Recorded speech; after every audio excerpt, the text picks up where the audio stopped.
the life you want is on the other side of a few hard conversations and you're living a life you hate because you're too afraid to have them? I think about that a lot because like whenever I feel anxious or insecure or angry or sad, I'm like, what conversation do I need to have that I'm not having?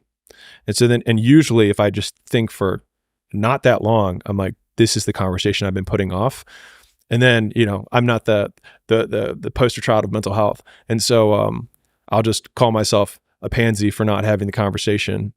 And then I just have it. And so again, I think it's like, I need to have this conversation, and the time between when I have it versus, or when I know I need to have it, when I actually have it, just continues to compress. And if you've ever had like a breakup or employee firing, or a quitting, if you're an employee, like these things that you dread, I don't know if you notice it, but like the day you do it, the moment after you do it, I'm like, how many other conversations can I have? Like, I want to be like, I'm like, who else do I need to talk to? Yeah, totally. Because become a serial killer for awkward conversations. So like the next series of hard conversations that I had after I left home was actually like years later.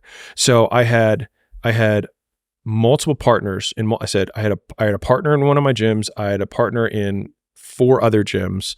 I had a partner in a chiro and dental marketing agency, and all of them relied on me to make money. And so all of their livelihoods were still dependent on me, but I was splitting everything, and it was horrible for me at the time.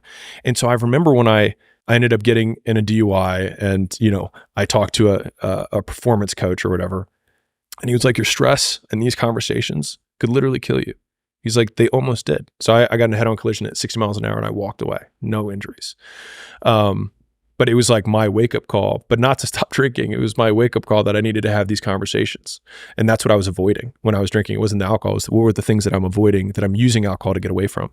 And so the next day, I had the first conversation with the first partner, and it was horrible.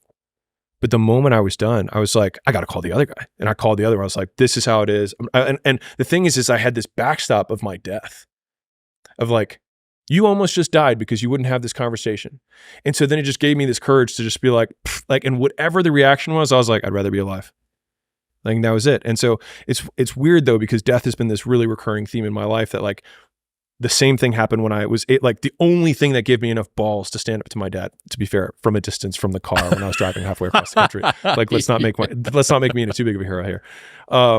Was the idea that like I started thinking like every day, I was like, I hope I don't wake up. You know what I mean?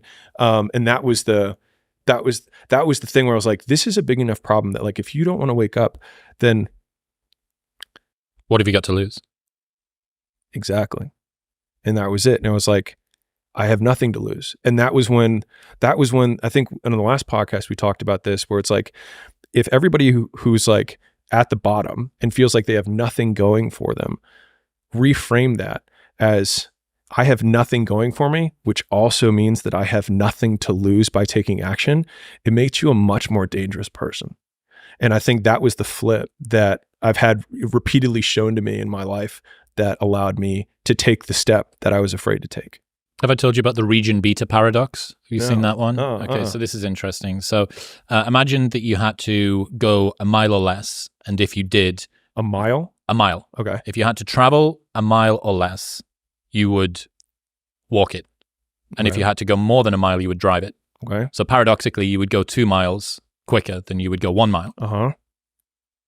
If you follow that rule, the important insight here is that if you only take action when things cross a certain threshold of badness, sometimes better things can feel worse than worse things. Oh, yeah. So if you look around and you see that people are stuck in region beta, this zone of comfortable complacency, right? It's the guy that sticks in his just okay job because his boss isn't too much of a dick, but the pay isn't that good and he's not really that passionate, but it's all right, whatever. The person that stays in the acceptable relationship, they're not that fired up, but they're not really in love and their partner's not really got much alignment with their interests. Or the person that stays in a crappy apartment and there's a bit of mold in the ceiling, but it's cheap and it's in a good area of town or whatever. All of these people would be better off if their situations were worse, because it would give them the activation energy to kick them out of the bottom, and their only regret would be not doing it sooner.